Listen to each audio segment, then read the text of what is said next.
नमस्कार मित्रों। आज आपके लिए एक छोटी सी कहानी लेकर उपस्थित हैं। आज की कहानी है मेडल बनाम रोटी।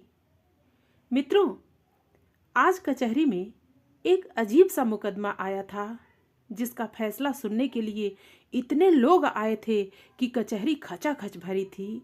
जितने लोग थे उतनी बातें। कोई कह रहा था उसे ऐसा नहीं करना चाहिए था, जान बहुत कीमती है भाई। परेशानियां तो आती जाती रहती हैं, जिंदगी गई तो दोबारा नहीं मिलती। इसी तरह सभी का अपना अपना तर्क था। आत्महत्या की कोशिश करने वाले नवयुवक को कटघरे में लाया गया। देखने में तो पढ़ा लिखा लगता है और हरकत तो देखो। लोगों के बीच से आवाज आई। बोलने वाले पर उसकी निगाहें जाकर रुक गईं। वो देखकर चुपचाप मुस्कराया और शांत कटघरे में खड़ा रहा। तभी जज साहब आए और सब खड़े हो गए। कार्यवाही शुरू की गई। सरकारी वकील ने अपनी दलीलें पेश करनी शुरू की। आत्महत्या की कोशिश शहर के बाहर बहने वाले नदी में की गई थी, पर वहां लोगों का आना जाना लगा रहता था। इस कारण उसकी जान बचाई जा सकी। पर जब जान बचाई गई उस वक्त उसे होश नहीं था।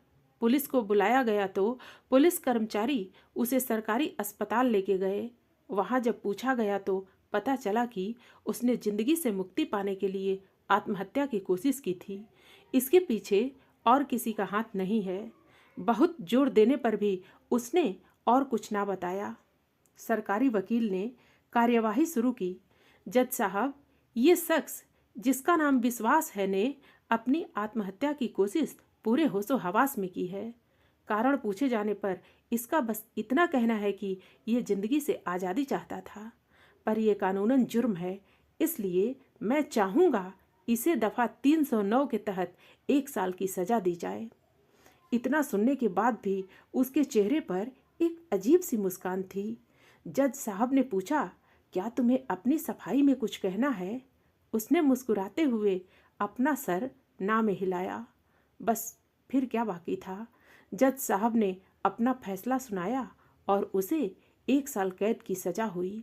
उसे जेल में ले जाया गया। धीरे धीरे दिन बीतने लगे। उसकी जेल के अन्य कैदियों से दोस्ती हो गई थी। सब बड़े दिल वाले थे। कोई चोरी करते पकड़ा गया था, कोई कत्ल करके आया था। सब में अच्छी बनती थी। वहाँ एक दूसरे के हमदर्द बन गए थे। सब सब एक दूसरे से अपने दिल की बातें किया करते थे। अचानक एक दिन किसी ने उससे पूछा, तुमने बताया नहीं कि तुमने मरने की कोशिश क्यों की, और कोशिश की तो फिर नदी में क्यों? कोई और तरीका क्यों नहीं अपनाया? और किसी तरीके से शायद मैं बस बच ना पाता। क्या मतलब? मैं स्टेट लेवल चैंपियन हूँ तैराकी का। इतना सुनते ही सबके होश उड़ गए कि ये क्या बोल रहा है। उसने बोलना जारी रखा, बचपन से ही मैं गरीबी देखता आया हूँ। जिस नदी में मुझे डूबता हुआ पाया गया था, उसी नदी में तैरना सीखकर मैंने 50 से ज़्यादा मेडल जीते हैं। और उस नदी में मैं कैसे डूब सकता था? मैंने यह कदम अपनी गरीबी के चलते उठाया, जिसके कारण मेरे पास खाने को एक वक्त की रोटी नहीं थी और ना ही कोई काम मिल रहा था। तभी अचानक मैंने सोचा कि क्यों न आत्महत्या कर लूं। फिर याद आया कि आत्महत्या गैर कानूनी है और 1 साल की सज़ा है। इसलिए मैंने ये सब किया और अब दफ़ा 309 के तहत मेरे सर पर छत है, खाने को 2 वक्त की रोटी है, और तो और यहाँ पर अगर बीमार भी होता हूँ तो फ्री में इलाज है। बस इसीलिए यहाँ आ गया। इतना सुनते ही सब असमंजस में पड़ गए कि हंसें या अफसोस जताएं। तभी रात के खाने के लिए सबको आवाज़ दी गई और सब अपनी अपनी थाली उठाकर चल पड़े। मित्रों, इस कथा का सार यह है कि देश के लिए विश्वास जैसे बहुत से खिलाड़ियों ने मेडल जीते हैं, लेकिन बहुत से ऐसे भी खिलाड़ी हैं जो गरीबी में जी रहे हैं।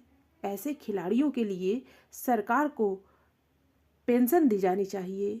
जो देश के लिए खेलता है, मेडल जीतता है, और हम आम नागरिकों को भी सहयोग करना चाहिए। आइए संकल्प लें कि विश्वास जैसे खिलाड़ियों के सर पर हमेशा छत हो और वो वहीं अपना जीवन खुशहाल होकर बिता सकें।